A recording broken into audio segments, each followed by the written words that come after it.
So hello everyone, কালকে কিন্তু ছিল লোকনাথ বাবার জন্মবার্ষিকী। আর সেই জন্মবার্ষিকী উপলক্ষে কিন্তু ছিল লোকনাথ মন্দিরে খুব বড় একটি অনুষ্ঠান। আর সেটাই কিন্তু দেখতে চলে গেছিলাম লোকনাথ মন্দিরে। তো চলো তোমাদের একটুখানি গেটটা কি সুন্দর সাজিয়েছে তোমাদের একটু বাইরে দিয়ে দেখিয়ে দিচ্ছি। হ্যাঁ, এটা কিন্তু লোকনাথ মন্দির। আর মন্দিরটা কিন্তু ভীষণ সুন্দর, সাদা একদম মানে মার্বেল দিয়ে তৈরি।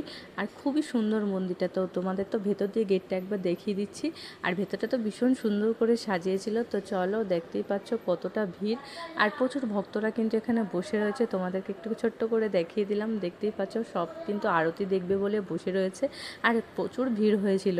তো আমার তো বেশ ভালো লেগেছে। চলো তোমাদের একটু লোকনাথ বাবার দর্শন করিয়ে দিই। দেখতেই পাচ্ছ তোমাদের তো দর্শন করিয়ে দিলাম। আর এটা অনেক দূর থেকে নেওয়া, যার জন্য কিন্তু পুরো অন্ধকার অন্ধকার লাগছে।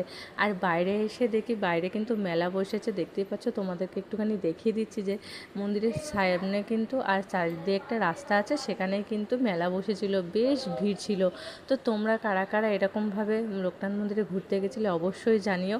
আমার তো বেশ ভালো লেগেছে আর আমিও ঘুরে এসেছি। আর তোমরাও পারলে গিয়ে এই মন্দিরটা থেকে একদিন ঘুরে এসো।